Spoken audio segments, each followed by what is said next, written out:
သာသနာတော်နှစ်2559ခုနှစ်ကောဇာတက္ကရာ1385ခုနှစ်ဝါဆိုလဆန်း8ရက်2013ခုနှစ်ဇူလိုင်လ15ရက်ရန်ကုန်တိုင်းဒေသကြီးမရန်ကုန်မြို့နယ်သာသနာရေးဝန်ကြီးဌာနသာသနာတော်ထွန်းကားပြန်ပွားရေးဦးစီးဌာနသကုသီရိဗိမာန်တော်အတွင်းဆင်ကျင်းပပြုလုပ်အပ်သည့်သာသနာပူဇာမြတ်မင်္ဂလာတရားအလှူတော်ဓမ္မသဘင်အခမ်းအနား၌ရန်ကုန်မြို့နယ်ကမာရွတ်မြို့နယ်နေမိခင်ကြီးဒေါ်လှခင်80ပြည့်နှစ်မွေးနေ့အမှတ်တရအမတဒါနဓမ္မဒါနအဖြစ်ဖြင့်ဟောကြားအပ်သောလောကသားတို့အတွက်မြတ်ဗုဒ္ဓ၏ကြိုးပမ်းချက်အကြောင်းတရားဒေသနာတော်ဒီကနေ့ညဓမ္မသဘင်ခန္ဓာကိုရှင်ဘုန်းတော်သခင်ရှင်တော်မြတ်ဖျား၏မဟာကရုဏာဂုဏ်ကိုအာယုံပြုကာတိကျုဖွဲ့ဆိုအပ်သောဝန္ဒနာပနာမအာတိတဂါထာကိုရွတ်ဆိုပူဇော်ခြင်းဖြင့်စတင်ကြရအောင်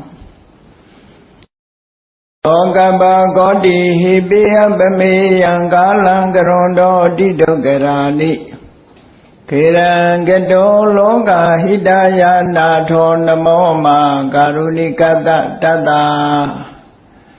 ယောနာထောဝိနိယမြာစွာတတ္တဝါဤချမ်းသာစီးပွားလိုလားတောင်းတဂုံပေါင်းခါသဖြင့်နာထမြညာခြင်းရှင်တော်မြတ်ဖရာသည်ကပ္ပကောတိဟိပိဂရေကဘာအရေးအတွက်သင်္ချာတို့ဖြင့်တော်လဲ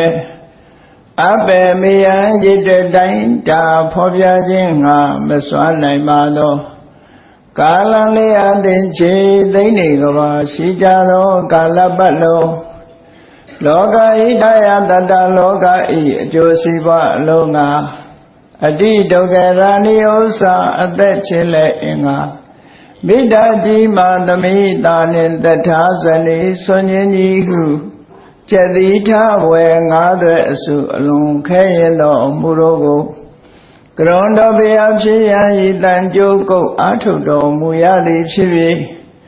ခေရန်လက်ချေမျက်လုံးအတဆုံးလျက်နှလုံးစိတ်ဝံကိုရောဤပင်မခြင်းတို့ကတောဘဝဒါနကျိန်ဖန်များစွာရောက်တော်မူခဲ့ရရှာလိပြီမဟာကရုဏီကတတတ္တဝါများရင်ဝဲသားကဲ့သို့တနာချစ်ခင်မဟာကရုဏာရှင်ဖြစ်တော်မူသောဒါသနာတသဝေနယများစွာတတ္တဝါဤချမ်းသာစီးပွားလိုလားတောင်းတခုံပေါင်းခါသဖြင့်နာထမြညာထိုရှင်တော်မြတ်ဖရာအားနမောယုတိပြောင်းပြော့မှန်ကိုလျော်၍ကရောယုကျိုးရှိခိုးခြင်းသည်အထုဘဝတုစင်စစ်မသွေဖြစ်ပါစေတည်း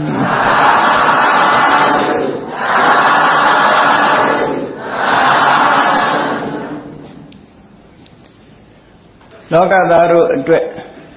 မြတ်ဗုဒ္ဓဤကြိုးပမ်းချက်အပိုင်း၅ဗုဒ္ဓမြတ်စွာတရားဓမ္မအလောင်းတော်ဘဝကကျင့်သုံးခဲ့တဲ့ဥရဝေလခရီးကိုပြန်လည်ရောက်ရှိပြီးတဲ့နောက်မှာယသိတထောင်ကိုတရားထူရစေနိုင်အောင်3လတာမြကျိုးပမ်းအထောက်တော်မူခဲ့တယ်ဗာရဏသီမှာပထမဝါဆိုလို့တရင်ကျွလာပြီးတရက်နေ့လောက်ကနေပြီးတော့ဥရဝေလဘက်ခရီးထွက်လာခဲ့တာဥရဝေလမှာ3လနီးပါးကဥရဝေလကတ္တဗညီနောင်3ဦးတရားတို့တရားမြတ်ကိုရအောင်ဤမျိုးမျိုးဖြင့်ကြိုးပမ်းအထောက်ပြီးဥရဝေလကတ္တဗနတိကတ္တဗခယာကတ္တဗဆိုတဲ့ကတ္တဗညီနောင်3ဦးတို့၏3ဦးအမှုရှိတဲ့ယသိပေါင်း1000ရဲ့အကျိုးစီးပွားအတွက် ထူးခြားတဲ့ဓမ္မစက္ခုကိုရရှိစေပြီးတဲ့နောက်မှာပြာသူလာပြီကျော်တရက်နေ့လောက်ရာဇဂိုဘက်ကိုခရီးဆက်ထွက်လာခဲ့အဲ့ဒါလို့ရာဇဂိုရောက်တဲ့အခါကျတော့မြတ်စွာဘုရားဂုဏ်သတင်းအမတမကြီးလို့မြို့သူမြို့သားတွေဗေမိတာရမင်းခေါင်းဆောင်တဲ့မြို့သူမြို့သားတွေမြတ်စွာဘုရားရောက်ရှိနေထိုင်ရာထန်းတော်ဥယျာဉ်ဘက်သို့လာရောက်ဖူးတွေ့ကြတယ်အဲ့ဒီမှာလည်းပဲမြတ်စွာဘုရားလောကသားတို့ရဲ့အတွက်အကျိုးရှိရာရှိကြောင်းဓမ္မမျက်စိကိုတတ်ဆင်ပေးတော်မူခဲ့တာရာဇဂိုပြည်ကဗေမိတာရအမှုရှိတဲ့1,100,000သောပုဂ္ဂိုလ်တွေမှာထူးခြားတဲ့ဓမ္မအမြင်တစ်ခုကိုရရှိသွားကြတယ်။ကျန်တဲ့1,000,000လောက်ကတော့ဗုဒ္ဓဘောမှာယုံကြည်မှုတွေတိုးပွားပြီးမြတ်စွာဘုရားရဲ့အဆုံးအမကိုဆက်လက်ကျင့်သုံးမှုအတ္တတရောဖြစ်ပြီးတော့နေကြတယ်။အဲဒီမှာဗေမိတာရမင်းရဲ့ပင်လျောက်ချက်အရာမြတ်စွာဘုရားကိုတော်မြတ်ရာဇဂိုမြို့တွင်သို့ကြွတယ်အဲ့ဒီအချိန်မှာရာဇဂိုမြို့ကပရိသတ်တွေဟာအလွန်ကိုများတယ်မြတ်စွာဘုရားဖူးဖို့ဝင်လာမစဲတသေးသေးရာဇဂိုမြို့နဲ့3 ခါဝုတ်လောက်ကွာလှမ်းတယ်4 ခါဝုတ်ဆိုတယူဇနာ10 မိုင်လောက်ကွာလှမ်းတဲ့ဒေသမှာလူရန်ကြီးဟာပြေးပြီးတော့ဘုရားစီရောက်ဖို့လဲအမတန်မှခက်တယ်မြတ်စွာဘုရားအနေနဲ့လဲရာဇဂိုပြည်ကိုကြွဖို့ဆိုတာဒီလူအုပ်ကြီးကိုတိုးပြီးတော့ဒီလူအုပ်ကြီးကိုဖြတ်ကျော်ပြီးတော့ရာဇဂိုမြို့ထဲဆွမ်းခံကြွဖို့ဆိုတာအမတန်မှခဲရင်တယ်မြတ်စွာဘုရားနောက်ကပါလာတဲ့ယဟန္တာပုဂ္ဂိုလ် 1,000ယဟန္တာပုဂ္ဂိုလ် 1,000အလုံးပါဝင်လာတဲ့ယသိ 1,000 ကနေပြီးတော့ယဟန္တာဖြစ်လာတဲ့ပုဂ္ဂိုလ်အချမ်းရံ 1,000 နဲ့မြတ်စွာဘုရားဟာရာဇဂိုမြို့ကိုကြွတဲ့အခါမှာအမတန်ကြီးမားတဲ့လူအုပ်ကြီးကပိတ်ဆို့ပြီးတော့နေတယ်ဒီလူအုပ်ကြီးကိုဖြတ်ကျော်သွားဖို့အမတန်ခဲသည့်အတွက်ကြောင့်ဒီနေရာမှာလူရှင်းတဲ့အခုလိုလူအုပ်ကြီးကိုရှင်းပေးမယ်ရဲကလည်းမလာဘူးဘယ်သူကလာရောက်ပြီးတော့ရှင်းပေးလဲလို့ဆိုလို့ရှိရင်တာဝရိန္ဒနတ်ပြည်တရားမင်းကြီးကမြတ်စွာဘုရားကြွမဲ့လမ်းကိုလူတွေကိုလာပြီးတော့ရှင်းပေးတယ်လာရှင်းပေးတယ်ဆိုတဲ့နေရာမှာသူ့ရဲ့အစွမ်းတကူနဲ့မဟုတ်ဘူးအစွမ်းတကူကိုအသုံးချပြီးရှင်းတာမဟုတ်ဘူးအမတန်ချုံမောလှပတဲ့လူငယ်လေးတစ်ယောက်အသွင်ဘုရားမှုရှိတဲ့တန်ဃာတော်တွေရှေ့ကနေပြီးတော့မြတ်စွာဘုရားကြွလာပါပြီဆိုတာဟစ်အော်ပြောဆိုရင်းနဲ့လူတွေကိုလမ်းဖယ်ပေးသွားစေတယ်ရုပ်ကလည်းပဲတရားမင်းကဖန်ဆင်းထားတဲ့ရုပ်ဆိုတော့လူတွေထဲမှာသူ့ရုပ်ကိုမှီတဲ့ပုဂ္ဂိုလ်ဟာဘယ်သူမှမရှိဘူးမြတ်စွာဘုရားကလွဲရင်သူ့ရုပ်ဟာချောမောဆုံးဖြစ်တဲ့ကလေးဖြစ်လို့လူတွေကဝိုင်းပြီးတော့သူ့ကိုကြည့်ကြသေးတာအမတန်ချောမောလှပတဲ့လူငယ်လေးတစ်ယောက်ကအတန်ကလည်းအမတန်ကောင်းဘုရားရှိခိုးကနေလမ်းကြောကိုရှင်းပြီးတော့ပေးသွားတာလူတွေဟာတရားမင်းရဲ့အရှိန်အဝါထိုလူငယ်လေးရဲ့အတန်နဲ့ဘေးကိုရှဲပေးကြတယ်အဲ့ဒါနဲ့မြတ်စွာဘုရားဟာရာဇဂိုမြို့ထဲဝင်ပြီးတော့ဗေမိတာရမင်းကြီးရဲ့နန်းတော်ထီအောင်ရောက်ရှိပြီးတော့ကြွသွားတယ်ဗေမိတာရမင်းနန်းတော်ရောက်တဲ့အခါကျတော့ဆွန်ဖုံပေးဆွန်မဖုံးပေးပြီးဗေမိတာရမင်းကြီးကဒီထန်းတော်ဥယျာဉ်ဟာရာဇဂိုမြို့နဲ့အတော်လေးကွာလှမ်းနေတော့မြတ်စွာဘုရားစီတရားနာသွားဖို့ဆိုတာအလန်းကွာလွန်နေတယ်ဒါကြောင့်မို့မနီးမဝေးဖြစ်တဲ့နေရာတစ်ခုကိုစဉ်းစားတော့မကြာခဏမိမိသွားရောက်လေးရှိတဲ့ဝေလူဝံဥယျာဉ်ကြီးကိုတတိယပြီးအဲ့ဒီဝေလူဝံဥယျာဉ်ကိုဖျားမှုရှိတဲ့တန်ဃာတွေကိုလှူမယ်လို့ဆိုပြီးရေစက်သွန်းချပြီး မြတ်စွာဘုရားဆုံးပုံပေးပြီးအဆုံးမှာရေစက်သွန်းချပြီးတော့ဝေလူဝန်ဥယျာဉ်ကြီးကိုလှူလိုက်တယ်အဲ့ဒါနဲ့မြတ်စွာဘုရားဟာဝေလူဝန်ဥယျာဉ်ထဲမှာဆက်လက်ပြီးတော့သတင်းသုံးခဲ့တာဒါပထမဆုံးဒီဖျားဖြစ်တဲ့နောက်မှာပထမဆုံးဝေလူဝန်ဥယျာဉ်ကိုလှူခံပြီးတော့တန်ဃာတော်တွေစတင်သတင်းသုံးတဲ့နေရာတစ်ခုဖြစ်လာတယ်ပေါ့အဲ့ဒီဝေလူဝန်ဥယျာဉ်လှူခံပြီးတဲ့နောက်မှာမြတ်စွာဘုရားကယဟန်တွေကိုခွင့်ပြုချက်တစ်ခုမိန့်ကြားတယ်အနုသနာမိဘိက္ခွေအာရမံပဋိက္ခဟေတုံအယံလှူလို့ရှိရင်လက်ခံဖို့ငါဘုရားခွင့်ပြုတယ်လို့ဆိုပြီးတော့ဝေလူဝန်ဥယျာဉ်ကြီးလှူတာကိုမြတ်စွာဘုရားကိုယ်တိုင်လက်ခံပြီးယဟန်တွေကိုလည်းပဲခွင့်ပြုတော်မူခဲ့တယ်အဲ့ဒါဟာမြတ်စွာဘုရားနဲ့တန်ဃာတွေသတင်းသုံးမှုနေရာအသစ်ပထမဆုံးရရှိခြင်းပဲဖြစ်တယ်ပေါ့ဒီအချိန်မှာရာဇဂုံမြို့မှာအယူဝါဒတွေ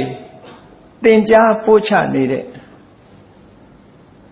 ဆရာကြီး6ဦးအနက်သင်္ဆေယဆိုတဲ့ပရပိုက်ကြီးကရာဇဂုံမြို့မှာရောက်ရှိပြီးတော့နေထိုင်တယ်ပရပိုက်အရန်ထဲမှာနေထိုင်ပြီးသူစီမှာဥပတိတ်တကောလိတာလို့ဆိုတဲ့ရှင်သာရိပုတ္တရာနဲ့ရှင်မောက္ကလံအလောင်းပရပိုက်2ဦးဟာလေ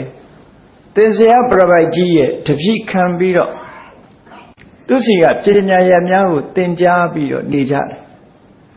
သူတို့ကိုယ်တိုင်ကဉာဏ်ထက်တဲ့ပုဂ္ဂိုလ်ဖြစ်သည့်အတွက်ကြောင့်သင်္ဆေယပရပိုက်ကြီးရဲ့အယူဝါဒတွေကိုသင်ကြားလိုက်တာမကြခင်တတ်မြောက်ပြီးသူတို့ကိုယ်တိုင်ပဲသင်္ဆေယဆရာကြီးရဲ့လက်ထောက်တပည့်အဖြစ်ဆောင်ရွက်နေကြတယ်သို့သောဥပတိတ်တတို့ကောလိတတို့ဆိုတဲ့ပုဂ္ဂိုလ်တွေကအင်တာမဉာဏ်ထက်တဲ့ပုဂ္ဂိုလ်တွေဖြစ်သည့်အတွက်ကြောင့်သင်္ဆေယဆရာကြီးရဲ့အမရဝိခေပလို့ခေါ်တဲ့အယူဝါဒနဲ့ပတ်သက်ပြီးကျင့်တတ်အားရမှုမရှိကြလို့တကယ်အရေးကြီးတဲ့တရားသူတရားမြတ်ဆိုတာရှိရအောင်မယ်အမတလို့ခေါ်တဲ့မသေးရာနိဗ္ဗာန်ကိုတို့တွေရှားရအောင်မယ်လို့ဆိုပြီးတော့အမြဲတမ်းပုဂ္ဂိုလ်သူပုဂ္ဂိုလ်မြတ်တွေတွေ့လို့တွေ့ညာအမြဲတမ်းတတိထားပြီးတော့ကြည်နေတဲ့အချိန်မှာမြတ်စွာဘုရားကလည်းရာဇဂုံပြည်ရောက်လာတဲ့အချိန်ပဲဖြစ်တယ်ပေါ့တနေ့ကျတော့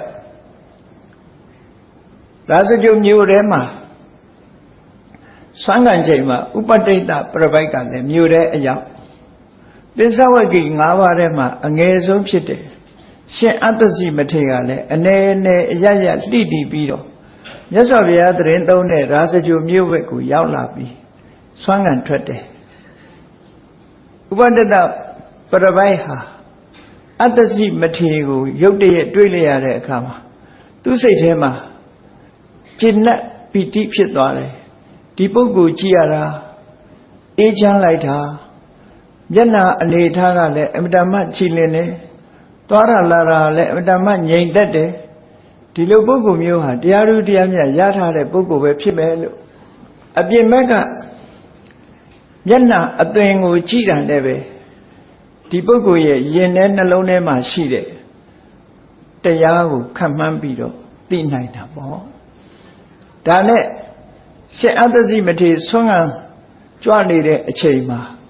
နောက်ယောင်ခံလိုက်သွားပြီးရှင်အတ္တစီဆုံးဖုံးမိတဲ့အချိန်မှာဝကြီးဝငယ်ပြုတ်ပြီးဆုံးမဖုံးမိပြီးတဲ့အချိန်ကြတော့ဥပတိတ်တပရပိုက်ကရှင်အတ္တစီကိုလျှောက်တယ်အရှင်ဘုရားကြည်ရတာမျက်နှာအစင်းကလည်းအတ္တမချီလင်နေဝါဝင်းနေအေးချမ်းတဲ့ရုပ်သွင်းရှိတယ်အရှင်ဘုရားရဲ့ဆရာကဘယ်သူလဲဘယ်ယူဝါဒကိုအရှင်ဘုရားနှစ်သက်တာလဲအရှင်ဘုရားဆရာကဘာတွေဟောတယ်လဲဆိုတဲ့ဒီမေးခွန်းတွေကိုစက်တိုက်မေးတော့ရှင်အတ္တစီကပြန်ပြီးဖေချတဲ့အခါမှာငါရဲ့ဆရာတခြားမဟုတ်ဘူးအမတန်လေးစားရတဲ့မဟာသမဏမြင့်မြတ်တဲ့သမဏတပါးဖြစ်တော်မူတဲ့တာဂိဝင်မင်းမျိုးကနေထွက်ပြီးယဟန်ပြုတ်လာတဲ့တို့ရဲ့အားထားရာမြတ်ဖရာပဲဖြစ်တယ် သူ့ရဲ့တရားကိုငါနှစ်သက်တယ်သူ့ကိုရည်စူးပြီးတော့ငါသာသနာပေါင်းဝင်လာတာဖြစ်တယ်လို့ဒီအဖြစ်ကြားလိုက်တဲ့အခါကျတော့ဒါဖြင့်ကိုရော့ရဲ့လေးစားရတဲ့ဆရာသမားကဘာတွေများဟောတော့ပြောပြစမ်းမအောင်လို့ဆိုတော့ရှင်အတ္တစီကသူဟာခုမှသာသနာပေါင်းဝင်လာတာရှိသေးတယ်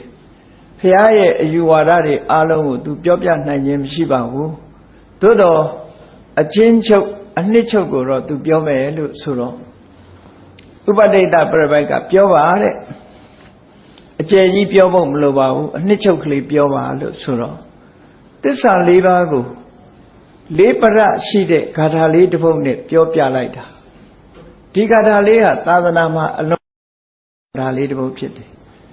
အားလုံးလည်းကြားဘူးနာဝရှိကြမှာပါယေဓမာဟေတုပ္ပဘဝတေတံဟေတုံတထာဂတောအာဟတေသင်္စယောနိရောဓဧဝံဝါဒီမဟာသမနောလို့အစီကမြတ်စွာဘုရားကိုမဟာသမဏ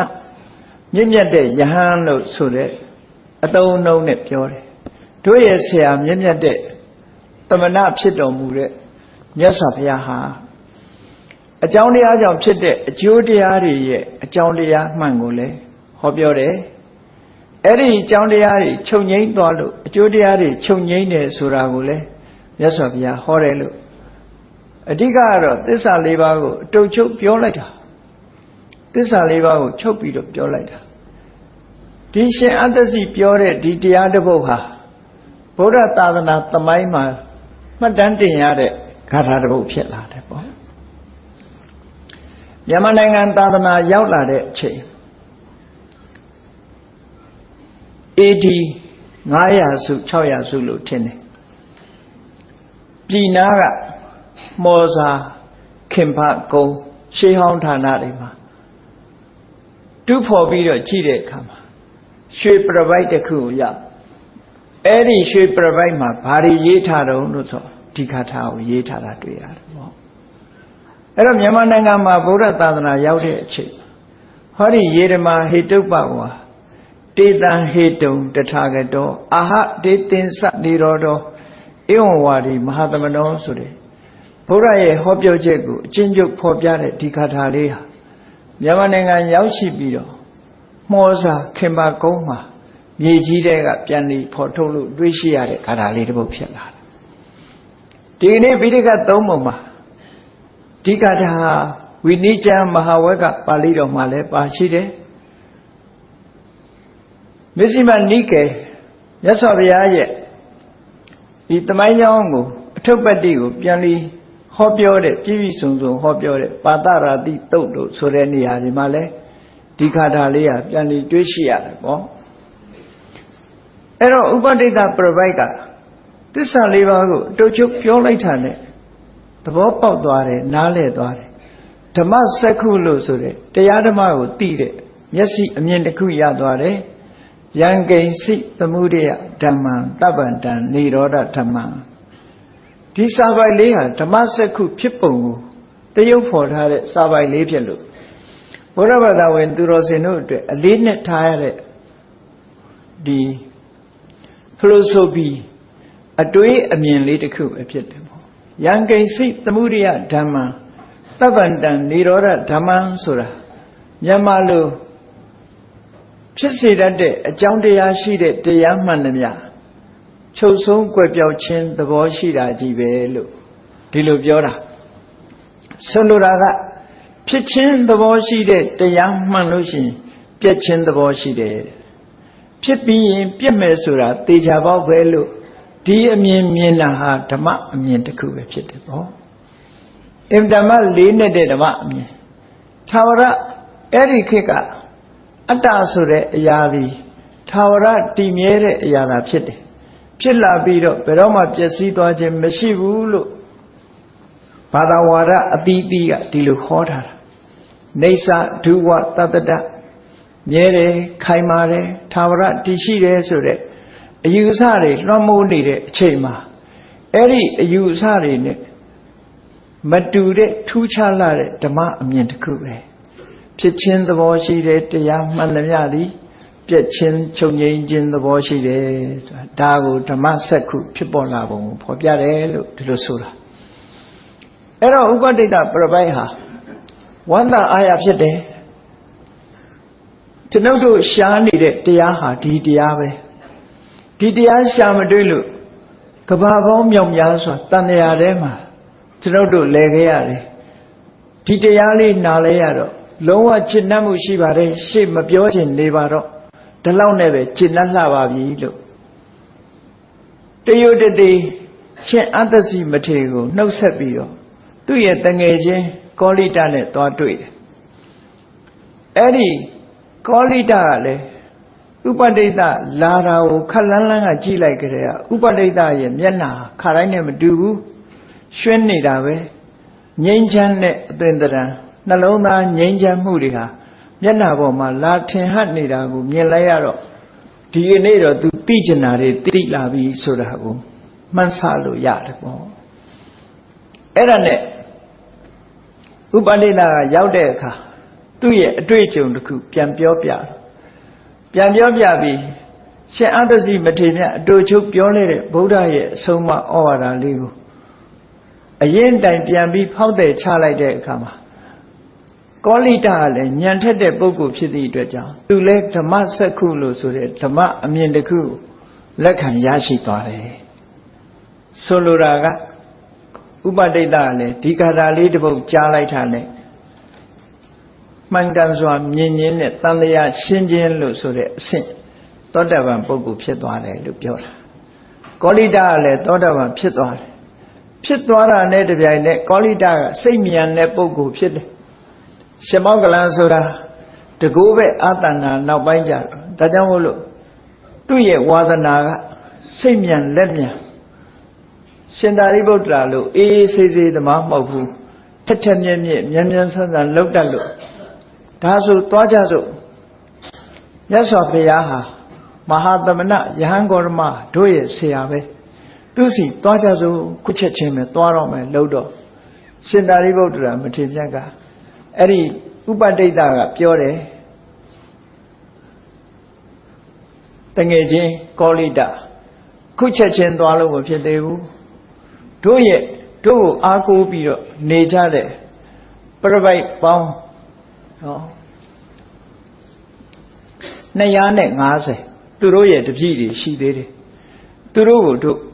ပြောဖို့လိုတယ်သူတို့ကြိုက်တာလုပ်ရအောင်တို့သွားပြောမယ်ဆိုပြပိုက်တွေသူတို့ရဲ့နောက်လိုက်ပြပိုက်တွေ250ကိုသွားရောက်ပြီးတော့ပြောတယ်တို့တော့ဆရာကောင်းတွေ့ပြီဓမ္မအစစ်ကိုဟောပြောနိုင်တဲ့ဆရာကောင်းတွေ့ပြီအဲ့ဒီဆရာကောင်းထံတို့တပည့်ခံတော့မယ်မင်းတို့ရောဘယ်လိုသဘောကျတယ်လဲဒီမှာပဲနေကြမလားတို့နဲ့အတူလိုက်ကြမလားလို့ဆိုတော့တပည့်ပြပိုက်တွေကဘာပြောကြတော့ဆိုတပည့်တော်တို့ဒီနေတာအရှင်ဘုရားတို့ကိုမှီပြီးတော့နေတာအရှင်ဘုရားတို့ဖြစ်တဲ့အတိုင်းပဲတပည့်တော်တို့လည်းအရှင်ဘုရားတို့သွားရပဲလိုက်ပါမယ်ဆိုပြီးတော့ပြပိုက်ပေါင်း250ဥပဒိတကောလိတတို့ ਨੇ အတူမြတ်စွာဘုရားစီသွားဖို့ဆုံးဖြတ်ချက်ချလိုက်ကြတယ်ပေါ့အဲ့ဒီအချိန်မှာဥပဒိတပြပိုက်ဆိုတာရှင်သာရိပုတ္တရာအလောင်းအမတမစိတ်ဓာတ်ကနုညံ့တယ်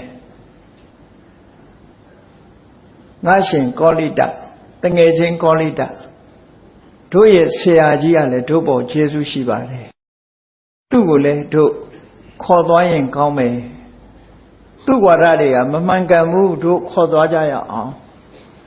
အခုမှန်ကန်တဲ့တရားကိုတို့တွေ့ပြီသူစီတို့သွားပြီးတော့တိုက်တွန်းကြည့်ရအောင်လို့ဆိုပြီးတော့ဆရာဖြစ်ပိုက်ကြီးစီသွားပြီးကောရမမြတ်စွာဘုရားဟာသူတို့ရဲ့ဆရာပဲသူဟောတဲ့တရားတွေကအမတန်မှန်ကန်တယ်ဒါကြောင့်မို့လို့ကျွန်ုပ်တို့ထူထူသွားကြရအောင်လို့သင်္ဆရာပြပိုက်ကြီးကိုသွေးဆောင်ခေါ်ငင်တဲ့အခါမှာသင်္ဆရာပြပိုက်ကြီးကဘာပြောလဲဟေ့မသွားကြနဲ့တို့ဒီမှာပဲ3ယောက်တူတူဒီခိုင်းကြီးကိုဦးစီးကြရအောင်ဘာလို့သွားမလဲတို့တရားနဲ့တို့ဒီမှာပဲနေကြရအောင်လို့ပြောတယ် ညင်းဆန်တယ်သို့တော့ဥပဒိတက3ချိန်ထိအောင်ခေါ်တယ်ခေါ်တဲ့အခါနောက်ဆုံးမှာဘာပြောလိုက်လဲဆိုတော့ဥပဒိတကဆရာကြီးတဲ့လောကမှာအသိဉာဏ်ရှိတဲ့ပုဂ္ဂိုလ်တွေဟာဘယ်ယူဝါဒမှန်တယ်ဘယ်ယူဝါဒမှားတယ်ဆိုတာသိကြလိမ့်မယ်တဲ့အဲ့တော့ပညာရှိတဲ့ပုဂ္ဂိုလ်တွေကအမှန်တရားကိုသိနိုင်တာဖြစ်သောကြောင့်ဂေါတမဗုဒ္ဓဟောပြောတဲ့တရားတွေကအမြဲတမ်းမှန်ကန်တဲ့စဉ်းစားဉာဏ်ရှိသူတို့အတွက်လက်ခံနိုင်တယ်ဆရာကြီးစီမှာဒီလိုစဉ်းစားဉာဏ်ရှိတဲ့ပုဂ္ဂိုလ်တွေကနောင်ကြရင်ဆရာကြီးနာနေကြမှာမဟုတ်ဘူးလို့ဆိုတော့ဆရာကြီးကမခံရင်ဖြစ်သွားတော့ပြောတယ်ဟေးဥပဒိတလောကမှာပညာရှိတဲ့လူနဲ့ပညာမဲ့တဲ့ပုဂ္ဂိုလ်ဘယ်ဟာများတော့ပညာမဲ့ကများပါတယ်အေးပညာရှိတဲ့ပုဂ္ဂိုလ်တွေရဟန်းကောတော်စီသွားကြပညာမဲ့တဲ့လူအများစုငါးစီလာလိမ့်မယ်လို့နောက်ဆုံးမှညင်းဆိုရင်အဲ့ဒါလို့ပြောလိုက်တယ်နော်အလျှော့တော့မပေးဘူးအဲ့ဒါနဲ့ဥပဒိတတို့ကောလိတတို့သူ့ရဲ့နောက်လိုက်နောက်ပါပရပိုက်200ပရပိုက်အရန်ကြီးမှာဘယ်သူမှမရှိတော့သင်္စေယပရပိုက်ကြီးတူးတဲ့ပဲကျန်ရင်ခြံထားခဲ့ပြီးတော့အကုန်လုံးဝေလုံးဝကျောင်းဘက်ကိုထွက်သွားကြဂေါတမဗုဒ္ဓရဲ့ဘက်ကိုပဲပြောင်းသွားကြတယ်လို့ဒီလိုပြောရမှာနော်အဲ့တော့မြတ်စွာဘုရားစီရောက်သွားတဲ့အခါမြတ်စွာဘုရားကတရားဓမ္မဟောပြောလို့ဟောပြောတဲ့အခါမှာအသိဉာဏ်တူတွေရကြတယ်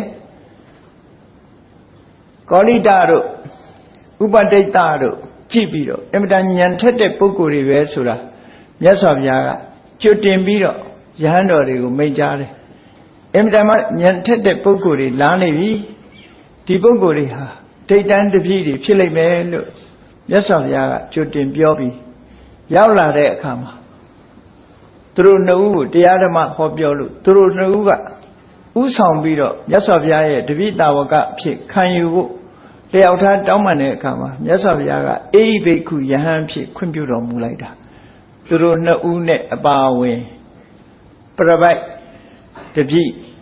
250ပါဘုရားရဲ့တပည့်တာဝကယဟန်ဖြစ်ခံယူရောက်ရှိသွားကြတယ်တဲ့ကဲ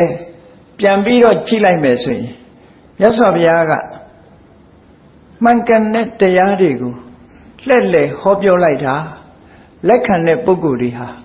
အလွန်များပြားပြီးတော့လာတယ်အသိဉာဏ်ရှိတဲ့ပုဂ္ဂိုလ်တွေကလက်ခံလာကြတယ်ပထမဆုံးပစ္စဝေခိ5ပါးဒုတိယဗာရဏသီမှာဒိဋ္ဌံတထေသာဖြစ်တဲ့ယတတတိယသူ့ရဲ့တငယ်ချင်း4ယောက်စတုထကနယ်မှာရှိကြတဲ့မျိုးရိုးကတထေးမျိုးတွေဖြစ်ကြတဲ့သူ့ရဲ့တငယ်ချင်း50အဲ့ဒီကနေထွက်လာတဲ့အခါလမ်းမှာတောအုပ်တစ်ခုထဲမှာတွေ့တယ်ကောသလမင်းကြီးရဲ့ညီနောင်တွေဖြစ်ကြတဲ့ဗတ္တဝက္ခိညီနောင်3ကျိတ်ဒါတွေဟာမြတ်စွာဘုရားရဲ့တပည့်အဖြစ်ခံယူသွားကြတယ်နောက်ဆုံးဥရုဝေလတောမှာယသိတွေရဲ့အကျင့်ကိုကျင့်ပြီးတော့နေထိုင်ကြတဲ့ဥရုဝေလကတ္တဗနတိကတ္တဗဂယာကတ္တဗညီနောင်3ယောက်အမှုပြုတဲ့ယသိ1000ဟာလည်းပဲနောက်ဆုံးဂေါတမဘုရားရဲ့တပည့်အဖြစ်ကိုခံယူသွားကြတယ်သူတို့ရောက်လာတဲ့အခါမှာဒီတပည့်1000ခြံရံပြုတ်ပြီးတော့မြတ်စွာဘုရားရာဇဂုပြေရောက်လာတယ်ဒီပုဂ္ဂိုလ်ဥရဝေလကတ္တဗတို့ဆိုတာအင်္ဂါတိုင်းမဂရတိုင်းမှာလူကြီးညိုများတဲ့ထူးခြားတဲ့ပုဂ္ဂိုလ်တွေပဲတာမန်ပုဂ္ဂိုလ်တွေမဟုတ်ဘူးတကယ်အခါကြီးရကြီးတွေဆိုရင်မြို့ထဲကလူကုန်နီးပါးဥရဝေလကတ္တဗတို့စီသွားပြီးတော့စိကကြတယ်တဲ့ဒါကြောင့်မို့ဥရဝေလကတ္တဗတို့ယသိ1000နောက်ပါခြံရံနဲ့မြတ်စွာဘုရားပထမဆုံးရာဇဂုပြေရောက်တဲ့အခါမှာလူတွေကဇဝေဇဝါဖြစ်သွားကြတယ်ဂေါတမဘုရားကတပည့်လားဥရဝေလတို့ကဆရာလားသို့မဟုတ်ဂေါတမဗုဒ္ဓကဆရာလားဥရဝေလတို့ကတပည့်လားလို့ဆိုတော့တန်တရားဝင်ခဲ့ကြရတယ်အဲ့ဒါလောက်ထိအောင်သူတို့ပေါ်မှာလူတွေကလည်းထင်ကြီးကြတယ်နောက်ဆုံးမှကြတော့ဥရဝေလ တ္တဗယတိကြီးတွေကခေါင်းဆောင်ပြီးတော့မြတ်စွာဘုရားဟာသူတို့ရဲ့ဆရာသမားဖြစ်ပါတယ်သူတို့ကတပည့်တာဝကဖြစ်ပါတယ်ဆိုတာပြိဿတ်ထဲမှာထင်ထင်ရှားရှားကြော်ညာပြောကြတဲ့အခါမှာလူတွေကတန်တရားခင်းသွားကြတယ်တဲ့အဲ့ဒါလို့ရှင်တထောင်နဲ့သွားပြီးတဲ့နောက်ရှင်သာရိပုတ္တရာရှင်မောက္ကလံအလောင်းဖြစ်တဲ့ဥပဋိတကောလိတအမှုပြုတဲ့အခုပြပိုက်250ဟာလဲသာသနာပေါင်းဝင်လာတယ်ဆိုတော့1250ရဟန်းနေဥယျာတိုးတက်များပြားလာခဲ့တယ်ပေါ့အဲ့ဒါလို့တိုးတက်များပြားလာတဲ့အခါမှာရာဇဂြိုလ်မြို့မှာဘုရားရဲ့တရားဓမ္မနဲ့ပတ်သက်ပြီးစိတ်ဝင်စားတဲ့ပုဂ္ဂိုလ်တွေအလွန်များလာတယ်အလွန်များလာတော့မြို့ထဲကအလွန်ထင်ရှားကြော်ကြားတဲ့ထိတ်တန်းတထေးသားတွေအဲ့ဒီပုဂ္ဂိုလ်တွေဟာအတူယူအားကြပြီးတော့မြတ်စွာဘုရားရဲ့အဆုံးအမကိုခံယူပြီးသာသနာပေါင်းဝิญဉ်ညလို့သာသနာပေါင်းဝင်လာတဲ့ပုဂ္ဂိုလ်တွေကအလွန်များလာတယ်အလွန်များတဲ့အခါကျတော့မကြေမနပ်ဖြစ်ကြတာတွေလည်းရှိလာတယ်ပေါ့မြတ်စွာဘုရားအပေါ်မှာကျင့်နှက်မှုမရတဲ့ပုဂ္ဂိုလ်တွေအပြစ်ပြောတဲ့ပုဂ္ဂိုလ်တွေလည်းပေါ်ထွန်းလာတယ်ဘယ်လိုပေါ်ထွန်းလာတော့ဘယ်လိုပုဂ္ဂိုလ်တွေကမကျေနပ်တာတုံးဆိုသူတို့ရဲ့သားတွေအာကိုရမဲ့သားတွေသာသနာပေါင်းဝင်သွားတဲ့အခါမှာမိဘလှုပ်တဲ့ပုဂ္ဂိုလ်တွေကမကျေနပ်ဘူးအမျိုးသမီးတွေကသူတို့အမျိုးသားတွေမြတ်စွာဘုရားတပည့်အဖြစ်ခံယူပြီးတော့သာသနာပေါင်းဝင်သွားတဲ့အခါမှာမကျေနပ်ကြဘူး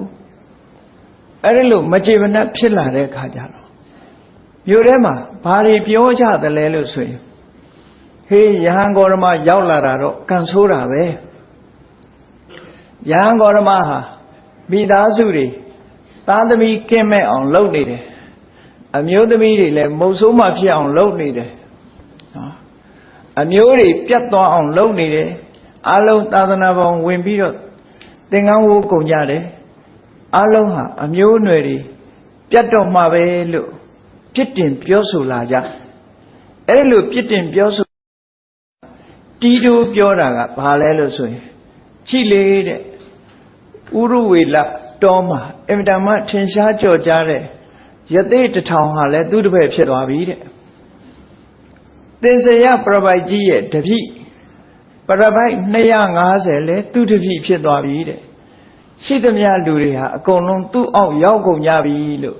မြတ်စွာဘုရားပေါ်မှာမကျေမနပ်တွေဖြစ်တယ်နော်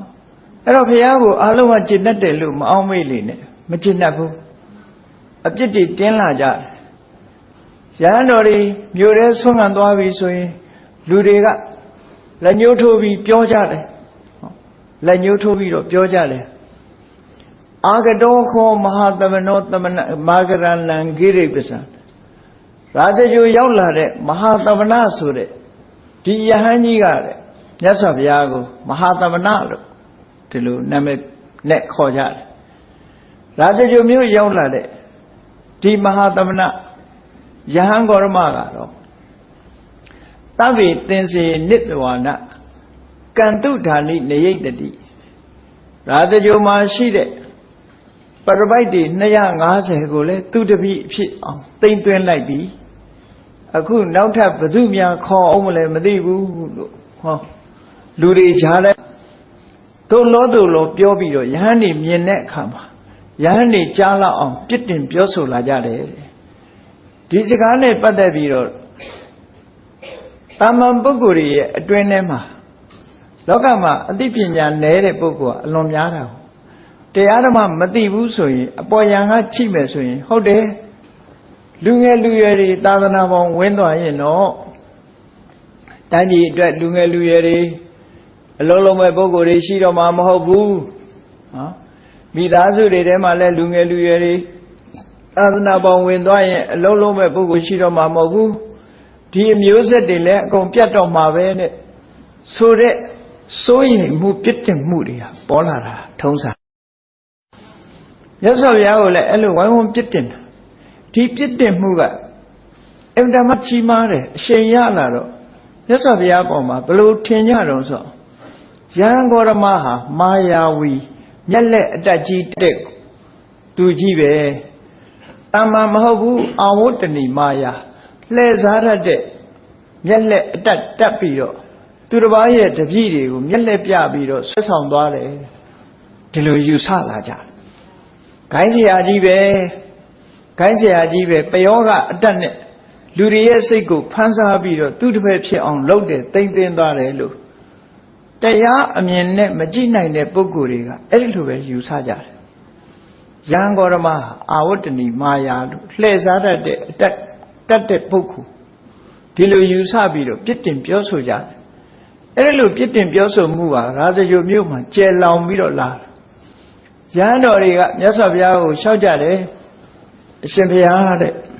မြို့ထဲတပည့်တော်တို့ဆွမ်းခံသွားရင်လူတွေကတပည့်တော်တို့ဝိုင်းပြီးတော့ပြစ်တင်တယ်ဟောဒီရာဇဂိုမြို့ရောက်လာတဲ့မဟာသမဏယဟန်ဂေါရမဟာရှိသမျှတပည့်ဒီ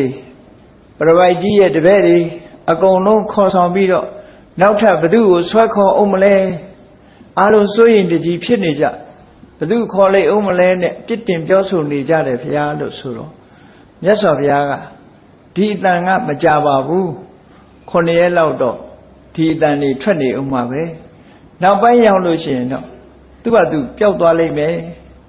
အဲ့ဒီတော့သူတို့လာပြီးတော့ပြောတယ်ဆိုရင်တုံ့ပြန်ပြီးတော့ဒီတိုင်းငုံခံမနေနဲ့တုံ့ပြန်ပြီးတော့ပြောเสียတခုကိုမြတ်စွာဘုရားကသင်ပေးလိုက်တဲ့ယဟန်လေးကိုနော်ဒါလဲတုံ့ပြန်ပြောဆိုမှုဆိုတာလုပ်ရတယ်တဲ့ဘယ်လိုပဲနဲ့ငုံခံနေလို့ရှိရင်သူတို့ဆွဆွဲမှုတွေကမှန်တယ်လို့အဓိပ္ပာယ်ရောက်တတ်တယ်ဒါကြောင့်မို့လို့မမှန်ဘူးဆိုတာတုံ့ပြန်ပြောရမယ်ငုံခံမနေရဘူးနေရတကားတိုင်းဆဲရင်တော့ငုံခံလိုက်ပေါ့ဆဲတာကြတော့ပြန်မဆဲနဲ့ပြန်ဆဲရင်လေသူဆဲသလိုဆဲရမှာဖြစ်နေလေအဲ့တော့ကိုယ့်ကိုဆွဆွဲလာပြီဆိုလို့ရှိရင်တုံ့ပြန်ပြောရမယ်တဲ့ဖြေရှင်းရမယ်မြတ်စွာဘုရားကနောက်မှလည်းဒီတိုင်းပဲဟောတယ်ဗြဟ္မဇလသုတ်တံမှာမြတ်စွာဘုရားကအဘုဒ္ဒံအဘုဒ္ဒတောနိဗ္ဗေတိတပ္ပံမဟုတ်ရင်မဟုတ်တဲ့အကြောင်းဖြေရှင်းရမယ်ဆွဆွဲလာလို့ရှိရင်ကျင့်စဉ်တစ်ခုကိုမြတ်စွာဘုရားဟောထားတာမှတ်သားပြီးတော့လိုက်နာဖို့အမှန်တမ်းကောင်းတယ်ငါ့ကိုဖြစ်စေငါရဲ့တရားဓမ္မနဲ့ဖြစ်စေတန်ဃာတွေနဲ့ပတ်သက်ပြီးတော့ဖြစ်စေအတင်းအဖြစ်ပြောလာမယ်ဆိုလို့ရှိရင်မင်းတို့စိတ်မဆိုးကြနဲ့စိတ်ဆိုးနေလို့အကျိုးမရှိဘူးတဲ့စိတ်ဆိုးနေလို့ရှိရင်အကောင်းအဆိုးဆိုတာခွဲခြားသိနိုင်စွာမရှိဘူးတဲ့ဟုတ်တယ်စိတ်ဆိုးနေလို့ရှိရင်အကောင်းအဆိုးအကြောင်းကျိုးပဲသိမလဲဒေါသရဲ့လွှမ်းမိုးမှုခံရလို့ရှိရင်အကောင်းအဆိုးအကြောင်းကျိုးမသိဘူးဒါကြောင့်စိတ်မဆိုးကြနဲ့တဲ့စိတ်ဆိုးရင်ကိုယ်စိတ်ကိုလွှမ်းမိုးခံထားရပြီးတော့အကြောင်းအကျိုးကောင်းဆိုးကိုသိမှာမဟုတ်ဘူးတဲ့ဒါကြောင့်စိတ်မဆိုးပဲနဲ့မမှန်ရင်မမှန်တဲ့အကြောင်းနဲ့ဖြေရှင်းချက်ပေးရမယ်လို့မြတ်စွာဘုရားဒီလိုဆုံးမထားတာရှိတယ်ဒါကြောင့်မို့ယဟန်တွေကိုပြန်လီတုံ့ပြန်ဖြေရှင်းဖို့အတွက်မြတ်စွာဘုရားဘယ်လိုသင်နှုံးဆိုနယန္တိဝေမဟာဝေရာတတ္ထမေနတထာဂတထွမြတ်တဲ့လုံလဝိရိယရှိတဲ့ဘုရားကိုယ်တော်မြတ်တွေဟာလူတွေကိုဆွဲခေါ်သိမ်းဆည်းတယ်ဆိုတာတရားသဖြင့်သာခေါ်ဆောင်ခြင်းသာဖြစ်တယ်ဘိုင်ဖို့အတင်းကြခေါ်တာလည်းမဟုတ်ဘူးအာဝတ္တဏီမာယာလို့ဆိုတဲ့မျက်လက်အတတ်နဲ့ခေါ်တာလည်းမဟုတ်ဘူးတကယ်ဓမ္မလမ်းကြောင်းကနေခေါ်တာဖြစ်တယ်ပေါ့အဲ့ဒါလို့ဓမ္မလမ်းကြောင်းကခေါ်တဲ့ပုဂ္ဂိုလ်တွေကိုသူတော်ကောင်းတွေရဲ့လမ်းကြောင်းကပြောဆိုဆုံးမလို့သူတို့စိတ်ဆန္ဒအရာပါလာတဲ့ပုဂ္ဂိုလ်တွေဒီလိုခေါ်ဆောင်တာကိုဘာဖြစ်လို့အတင်းအဖျင်ပြောချင်ရတာလဲအတင်းအဖျင်ပြောစရာမရှိပါဘူးတဲ့ကိုယ်ဆန္ဒနဲ့ကိုလာကြတာတို့တွေကတရားဓမ္မကိုသာရှင်းပြတာတရားရှင်းပြလို့နှစ်ချိုက်ကျေနပ်ပြီးသူ့ဘာသူတပည့်ခန္ဓာဟာအပြစ်တင်เสียလားလို့ပြန်ပြီးတော့ပြောခိုင်းတယ်နော်ကာဥတ္တုယဝိသနတ္တဓမ္မေနနိယမနနံကာဥတ္တုယဝိသနတ္တပညာရှိပုဂ္ဂိုလ်တွေဟာဓမ္မနဲ့ဓမ္မလမ်းချောင်းကနေပြီးတော့ရှင်းလင်းပြောပြလို့ပါဝင်လာတဲ့ပုဂ္ဂိုလ်တွေကိုတွားရောက်ပြီးတော့ အပြစ်တင်ပြီးတော့အတင်းပြောတာဟာဘာအကျိုးရှိမှလဲတင်ပြောเสียအပြစ်တင်เสียမရှိပါဘူးလို့ဒီစကားနဲ့ပြန်ပြီးတော့တုံ့ပြန်ဖြေရှင်းခိုင်းတယ်အဲ့တော့မြတ်စွာဘုရားမိန့်ကြားတဲ့အတိုင်းပဲပြစ်တင်ပြောဆိုတဲ့စကားတွေဟာ9 ရက်လောက်လဲကြာရောအတန်လေးလုံးဝတိတ်သွားတော့တာပြောမဲ့လူမရှိတော့နော်ဒါကြောင့်မို့လို့ပြောကြတယ်ပမာစကားမှာလဲချီးမွမ်း9 ရက်ကဲ့ရက်9 ရက်တယ်နော်ညောင်းသွားတယ်ဒီမှာမပြောနိုင်တော့ဗဇက်ကလည်းချီးမွမ်းရင်လဲ9 ရက်ပဲတဲ့ကဲ့ရက်လဲ9 ရက်ပဲဒီတွေဆက်ပြီးမပြောနိုင်တော့အဲ့ဒါလို့ရာဇဂိုမြို့မှာဒီလိုအခြေအနေတွေဖြစ်ပေါ်လာဒီတရားဓမ္မနဲ့ပတ်သက်ပြီးတော့နားမလည်တဲ့ပုဂ္ဂိုလ်တွေဟာဒီလိုမှုတွေဟာဖြစ်ပေါ်လာတဲ့မြဲပဲအေးအဲ့ဒီအချိန်မှာ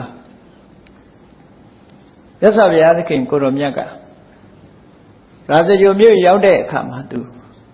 ပြာသူလာပြီးကျော်1 ရက်နေ့လောက်ကရောက်တယ်အဲ့ဒါလို့ရောက်ပြီးတော့ဥပတိတ်တတို့ကောလိတတို့ကတပူရဲလာဆန်း1 ရက်လောက်မှမြတ်စွာဘုရားစီရောက်လာကြတာ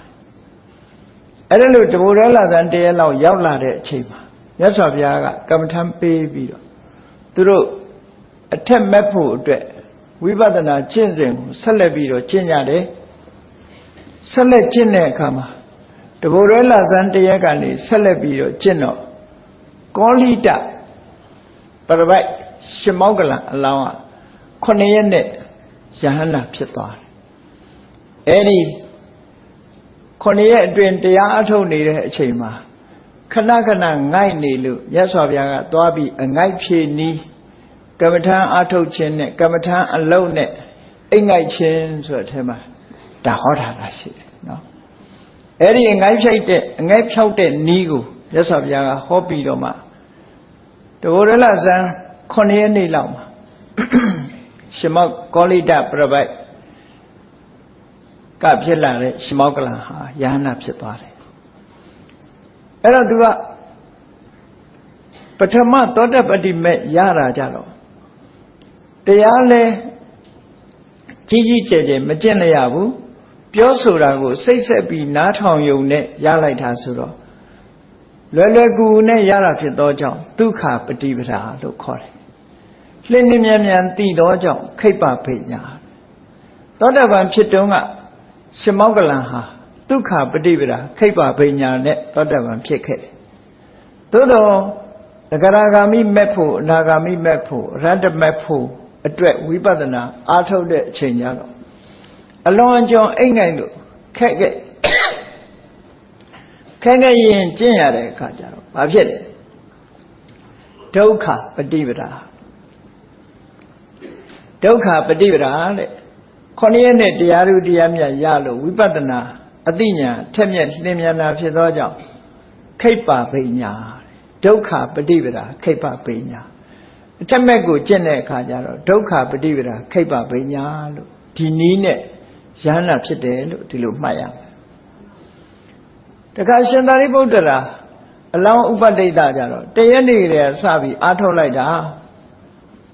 တပတ်ကုံသွားလည်းမရသေးဘူးနောက်တစ်ပတ်ဆက်နောက်တစ်ပတ်မှာတကူရဲလာပြီးနေလောက်အဖိတ်နေလောက်ရောက်တဲ့အခါကျတော့မှဝိပဿနာကျင့်စဉ်ကိုကျင့်ရင်နဲ့အနုပရသုတ်တံမှာလာတဲ့အတိုင်းအသေးစိတ်ဇံဝင်စားလိုက်ဇံထဲမှာရှိတဲ့တရားဓမ္မတွေကိုဝိပဿနာရှုလိုက်နဲ့အဲ့ဒါလို့အသေးစိတ်လေးလာပြီးတော့တရားအထုတ်နေသည့်အတွက်ကြောင့်တပတ်နဲ့လည်းမပြီးဘူး2 ပတ်ထဲရောက်လာပြီး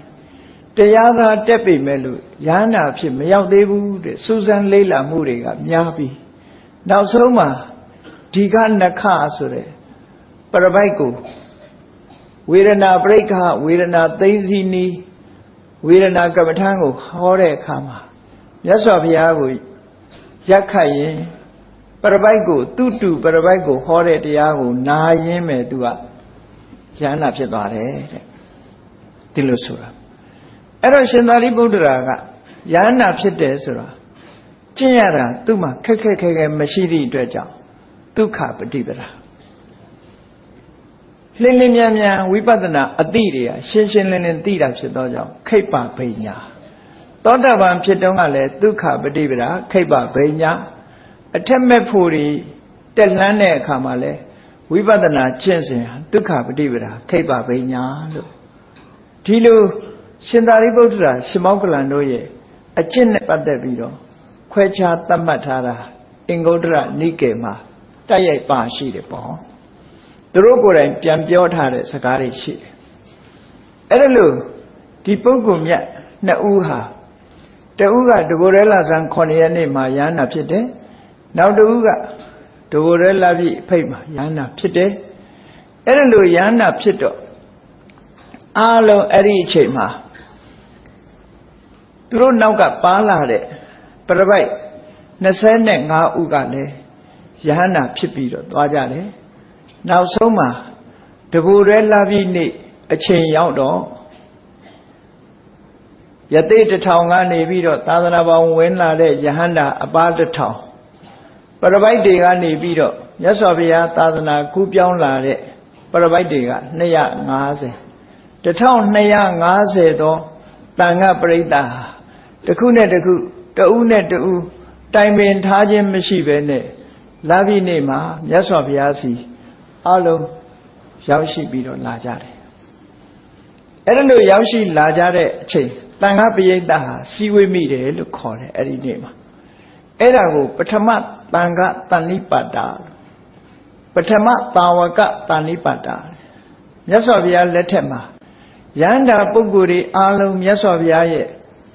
အနီးပါးကိုတညီတဲ့ရောက်ရှိလာတဲ့ပထမဆုံးအချိန်ရောက်ရှိလာတဲ့1250သောယဟန္တာတွေရဲ့အလယ်မှာမြတ်စွာဘုရားသခင်ကိုရောမြတ်ကရှင်သာရိပုတ္တရာနဲ့ရှင်မမောက္ကလဥပတိတ်တနဲ့ကောလိတသူတို့ရဲ့အမည်နာမကဥပတိတ်တနဲ့ကောလိတရင်ကြီးကြီးခေါ်ကြတယ်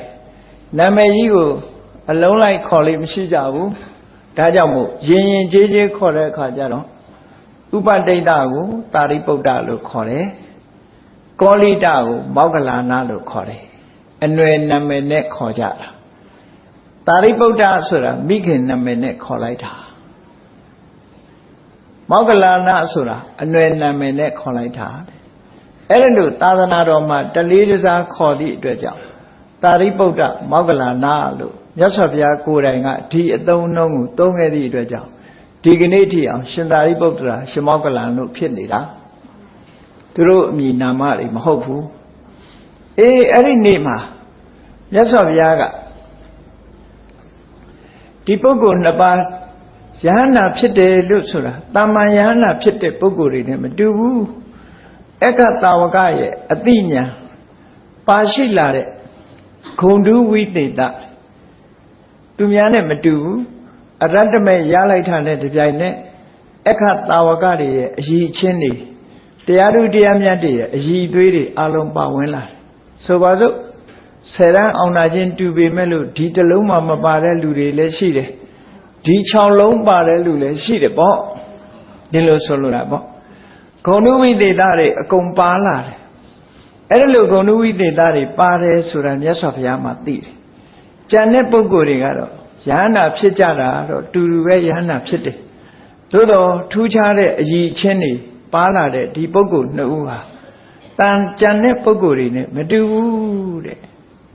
နောက်ဆုံးပြောရမယ်ဆိုရင်ပထမဆုံးတရားသူတရားမြတ်ရသွားတယ်ရှင်ကွန်းတင်ညာရဲ့အရည်ချင်းနဲ့တောင်မတူဘူး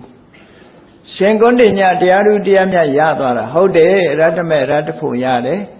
အဘိညာဉ်6 ပါးသမာဘ10 ပါးဓာရီပါမယ်ဝိဇ္ဇာ3 ပါးပါမယ်သို့တော်လည်းပဲအခတာဝကတွေရဲ့ရနိုင်တဲ့အတိညာမျိုးမပါဘူးတဲ့ဒီလိုဆိုတာနော်အခတာဝကပါရမီဉာဏ်တွေပါမလာဘူးတဲ့အေးဒီပုဂ္ဂိုလ်နှစ်ပါးကတော့ရှင်သာရိပုတ္တရာနဲ့ရှင်မောက္ကလန်တို့ကအလွန်ထူးခြားလို့အဲ့ဒီပထမဆုံးတာဝကတဏိပါတာတဘူရဲလာပြီးနေ့မှာတန်ခါပရိသတ်ထဲမြတ်စွာဘုရားကသူတို့နှစ်ပါးကိုပထမအခတာဝကအဖြစ်ရှင်သာရိပုတ္တရာကိုချီးမြှောက်ပြီးဒုတိယအခတာဝကအဖြစ်ရှင်မောက္ကလန်ကိုချီးမြှောက်ခဲ့တယ် ဒီတပြည့်နှစ်ပါးကြီးမားတဲ့အရေးချင်းတွေရှိသည့်အတွက်ကြောင့်ပထမတပြည့်နဲ့ဒုတိယအမြတ်ဆုံးတပြည့်အဖြစ်တန်ခါပရိသတ်မှာချီးမြှောက်ပြီးတော့ပြောကြားလိုက်တာပြောကြားပြီးတဲ့နောက်မှာမြတ်စွာဘုရားလာပြီနေ့မှာဩဝါဒပါဠိမောက်ရွတ်ဆိုဟောကြားတော်မူခဲ့တယ်ခန္တီပရမန္တပောတိဒိဋ္ဌာတို့သဗ္ဗပပတ္တအာကရဏံတို့အနုပဝါရောအနုပဂါတော်ဆိုတဲ့ဩဝါဒပါဠိမောက်ဂါထာတွေနဲ့လာပြီနေ့မှာဥပုပ်ပြုခြင်းကိစ္စအစည်းအဝေးမှာမိန့်ခွန်းတရားဓမ္မဟောကြားပြီးတော့ကဆုံဒီတဘိုရဲလာပြီနေ့မှာဧကတဝကယာဓုပထမဆုံးချီးမြှင့်ခန့်အပ်လိုက်တာဖြစ်တယ်ပေါ့အဲ့ဒါလို့ချီးမြှင့်ခန့်အပ်လိုက်လို့ရှိရင်အားလုံးကကျင့်တတ်တယ်လို့မထင်နဲ့ပွားစီနဲ့တက်လာယာဓုကလိုချင်ကြတဲ့လူကများတယ်လေကျင့်တတ်တယ်မကျင့်တတ်ဘူးဆိုတာခုခေတ်မှာဖြစ်တာမဟုတ်ဘူးလူတွေကြားထဲမှာလည်းဒါမျိုးကရှိတာဘယ်တော့မှဆိုရှိမှာပဲလူရှိနေသမျှကာလပတ်လုံးမကျင့်တတ်တာတော့ရှိနေကြမှာပဲเนาะကျင့်တတ်မှုရှိတယ်လို့မကျင့်တတ်မှုရှိအရေးချင်းဆိုတာတမန်ပုဂ္ဂိုလ်သိနိုင်တာမှမဟုတ်တာအဲ့တော့မြတ်စွာဘုရားကဒီနှစ်ပါးကိုဧကတဝကလို့သတ်မှတ်လိုက်တာနဲ့တပြိုင်နက်ယဟန္တာပုဂ္ဂိုလ်တွေကတော့ဘာမှမပြောကြဘူးငြိမ်ငြိမ်လေးနေတာနောက်ပိုင်းဝင်လာကြတဲ့ပုထုဇဉ်ယဟန်တွေကမကျင့်တတ်ဘူးနောက်ကနေပွားစီနဲ့မြတ်စွာဘုရားကမုခောလောကနေနဘိက္ခံတရတိမျက်နာကြည့်ရဟင်ဘတ်ပါတဲ့မျက်နာရှိရဟင်ဘတ်ပါမျက်နာကြည့်ပြီးတော့ပေးတာဟုတ်တယ်တခါတလေထမင်းဟင်းလိုက်တဲ့အခါကိုနဲ့သိတဲ့အခါအသားတုံးလေးပိုပေးတတ်တယ်ဝက်သားတောင်မှအခောက်ဖယ်ပြီးတော့အသားလေးထည့်ပေးတတ်တယ်ပေါ့ဒါလူရဲ့သဘာဝပေါ့ပိုသားလေးပေးချင်ကြတယ်ပေါ့သိရင်သိသလိုမသိရင်မသိသလိုလှုပ်တတ်တာလူရဲ့သဘာဝပဲပေါ့အဲ့တော့မြတ်စွာဘုရားကိုလည်းအဲ့လိုတွက်တယ်ဘုရားကဒီကောလိတဥပဒိတဆိုတဲ့သိစီပရပိုက်ကြီးရဲ့တပြည့်နှစ်ပါးသာသနာပေါင်းဝင်လာတာဘာမှမကြသေးဘူးနော်သူတို့ရောက်လာတာဘယ်တော့မှမကြသေးဘူးလေ15ရက်ပဲရှိသေးတာအဲ့ဒါကိုထိတ်တန်းတပြည့်ယာဓုကြီးတွေပေးလိုက်တယ်ဆိုတော့အမတန်မျက်နှာလိုက်တာပဲဟောကဲ့ရဲ့ပြစ်တင်လာကြတယ်မြတ်စွာဘုရားကဲ့ရဲ့ပြစ်တင်ပြီးတော့သူတို့ကအကြောင်းအကျိုးတွေဆင်ခြင်ကြတယ်လေလူတွေကပေးခြင်းပေးလို့ရှိရင်ရှင်ကွန်းတင်ညာတို့ပင်စဝဂီတွေပေးဖို့ကောင်းတာပေါ့တဲ့ပင်စဝဂီတွေပေးဖို့ကောင်းတာပေါ့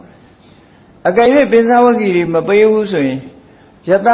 တထေသားနဲ့တငယ်ချင်းတွေပေးတင်တာပေါ့တဲ့သာသနာပေါင်းအစောဆုံးဝင်လာတဲ့ပုဂ္ဂိုလ်တွေပဲတဲ့အဲ့ဒါလို့မပေးဘူးဆိုရင်ဗဒဝဂီညီနောင်၃ကျိတ်တို့ပေးတင်တာပေါ့အဲ့ဒါကိုမစင်စားဘူးဆိုရင်တောင်မှပဲဥရဝေလကတ္တမတို့တကယ်ထိတ်တန်းဆရာကြီးတွေပဲတဲ့ယသိဘဝတုန်းကသူတို့ရှင်တစ်ထောင်ထဲကနေပြီးတော့ရွေးချယ်ပြီးတော့ပေးတင်တာပေါ့တဲ့အခုဘာမဟုတ်တဲ့နောက်ဆုံးမှရောက်လာတဲ့ဒီပရပိုက်တွေတဲကဥပဒိတနဲ့ကောလိတကိုဧကတဝကယာဓုပေးတာတော့မြတ်စွာဘုရားဘက်လိုက်တာပဲလို့ဒီလိုပြောကြတယ်နော်မတည်တတ်မှုဆိုတာပုထုဇဉ်တွေထဲမှာရှိနေစမြဲပဲမြတ်စွာဘုရားကဖြေရှင်းပေးတယ်ဒီအကြောင်းကိုမဟုတ်ဘူးငါမျက်နှာကြည့်ပြီးပေးတာမဟုတ်ဘူးပင်စဝဂီ9ဦးကသူတို့ဆူတောင်းလာခဲ့တာကကွန်တင်ညာကတရားတူတရားဥသိဖို့သာသူဆူတောင်းတာတဲ့ဧကတဝကဖြစ်ဖို့သူဆူတောင်းခဲ့တာမဟုတ်ဘူးတဲ့ယတတို့ကလည်းပဲကုသိုလ်ကောင်းမှုတွေလုပ်ပြီးတော့တာမန်အရတ္တမဲ့အရတ္တဖို့ကိုသာယဟန္တာဖြစ်ဖို့သာဆူတောင်းခဲ့တာတဲ့ဧကတဝကအဖြစ်ဆူတောင်းခဲ့တာမဟုတ်ဘူးတဲ့ဗဒဝဂီညီနောင်၃ကျိတ်တို့ကလည်းတာမန်ကုသိုလ်လုပ်ပြီးဆူတောင်းခဲ့ကြတဲ့ပုဂ္ဂိုလ်တွေပဲတဲ့ယသိတစ်ထောင်ကလည်းပဲဒီတိုင်းပဲယဟန္တာဖြစ်ဖို့ပဲဆူတောင်းခဲ့ကြတာတဲ့ဟောဒီသာရိပုတ္တရာနဲ့မောဂလန်တို့ကြတော့တသင်္ချေနဲ့ကဘာတသိန်းပါရမီဖြည့်ပြီးတော့ဧကတဝကဖြစ်ဖို့ဆူတောင်းလာခဲ့တာလို့မြတ်စွာဘုရားကသူတို့ရဲ့ဆူတောင်းတဲ့အတိတ်ဆက်ကြောင်းကိုပါပြန်ဟောပြီးတော့ရှင်းလင်းပြီး နားမလဲတဲ့ပုဂ္ဂိုလ်တွေကိုနားလဲအောင်ရှင်းပြပြီးတော့ဒီစကားကိုငြိမ်းအောင်ဆောင်ရွက်တော်မူခဲ့ရတယ်အဲ့တော့မြတ်စွာဘုရားပဲဖြစ်ဖြစ်လောကလူသားတွေရဲ့သဘာဝအရာအရေးချင်းရှိတဲ့ပုဂ္ဂိုလ်ချီးမြှောက်လိုက်ပြီဆိုလို့ရှိရင်ကြံတဲ့ပုဂ္ဂိုလ်တွေကအရေးချင်းဆိုတာထည့်မစင်စားဘူးနော်ဒီပြင်ဘက်ကနေစဉ်းစားပြီးတော့မကြေမနပ်ဖြစ်တတ်ကြတယ်ဒီလိုပြောတာနော်မကြေမနပ်ဖြစ်တတ်ကြတယ်အဲ့တော့ရှင်သာရိပုတ္တရာရှင်မောက္ကလန်တို့ရဲ့အရေးချင်းဟာအမှန်တမ်းမြင်မာတယ်ဒီနှစ်ပါးပေါင်းလိုက်လို့ရှိရင်မြတ်စွာဘုရားရဲ့အရေးချင်းဟာပြည့်စုံသလောက်ဖြစ်သွားတယ်ပေါ့ရှင်သာရိပုတ္တရာရဲ့အရေးချင်းရှင်မောက္ကလန်ရဲ့အရေးချင်းဒီအရေးချင်းနှစ်ရပ်ပေါင်းစပ်ထားပြီးတော့မြတ်စွာဘုရားရဲ့အရေးချင်းကအိန္ဒိယပရောပရိယတိအာတယနုတယဉာဏ်လို့ဆိုတဲ့ဗုဒ္ဓဉာဏ်သဗ္ဗညုတဉာဏ်တော်ကြီးနဲ့လွှမ်းခြုံထားတော့ဒီပုဂ္ဂိုလ်နှစ်ဦးရဲ့အရေးချင်းတဲ့မြတ်စွာဘုရားအရေးချင်းကအလွန်မြင့်မားတယ်ပေါ့မြတ်စွာဘုရားရဲ့အရေးချင်းတဝက်စီမဟုတ်ဘူးတဝက်တဲ့ရောနေတဲ့အရေးချင်းနဲ့ရှိတဲ့ပုဂ္ဂိုလ်တွေကိုမှမြတ်စွာဘုရားကဧကတဝကယာရုပေးတာတဲ့ဒီလိုဆိုတာပေါ့အေးဒါကြောင့်မို့လို့မြတ်စွာဘုရားပင်ဖြစ်တော်လဲလောကသားတို့ရဲ့အကျိုးအတွက်ကျိုးပန်းအထောက်ရတဲ့အခါမှာအခက်ခဲတွေဆိုတာရင်ဆိုင်ရတယ်ဖြေရှင်းရတယ်ဆုံးဖြတ်ရတယ်အရာရာမှာတကိုးနဲ့ကြည့်သွားတာမဟုတ်ဘူးလူသားတွေဟာလူသားဆန်ကြတယ်ပေါ့အပြစ်ပြောတဲ့ပုဂ္ဂိုလ်ကလည်းရှိမယ်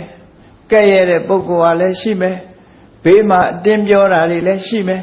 ဒါမျိုးတွေလည်းမြတ်စွာဘုရားဟာချိန်ချိန်ခံခဲ့ရတယ်အဲ့ဒီခံခဲ့ရတယ်ဆိုတာနောက်ပိုင်းဒီလောကသားတို့အတွက်မြတ်ဗုဒ္ဓရဲ့ကျိုးပန်းချက်လို့ဆိုတဲ့နောက်ပိုင်းဇာလန်းတွေမှာဓိတဲ့ပို့ပြီးတော့ကြားကြရမှာဖြစ်တယ်အေးဒါကြောင့်မို့တရားချစ်ခင်သူတော်စင်ပြိဿပေါင်းတို့လောကသားတို့အတွက်မြတ်ဗုဒ္ဓရဲ့ကျိုးပန်းချက်ဟာအင်တန်မှဒီလောကသားတို့အတွက်ကြီးမားတဲ့အကျိုးကျေးဇူးကိုရရှိပြီးတော့သွားကြတယ်လမ်းမနေတဲ့ပုဂ္ဂိုလ်တွေမှန်ကန်တဲ့လမ်းကြောင်းပေါ်ရောက်လာကြတယ်မှန်ကန်တဲ့လမ်းကြောင်းပေါ်ရောက်ပြီးတော့စိတ်နှလုံးရဲ့အေးချမ်းပြီးတော့လုံးဝကျေနပ်တဲ့အနေအထားတစ်ခုကိုရောက်ရှိပြီးတော့သွားကြတယ်ဆိုတာကိုယ်စီသိရှိကြည်ညိုကြပြီးဘုရားရဲ့ဂုဏ်ရည်များကိုရဲ့နှလုံးသားထဲရောက်အောင်ဆင်ញင်သုံးသပ်ခြင်းဖြင့်ဘုရားနုတ္တိဘာဝနာတရားဖြစ်ပွားအောင်ကြိုးစားနိုင်ကြပါစေကုန်သတည်း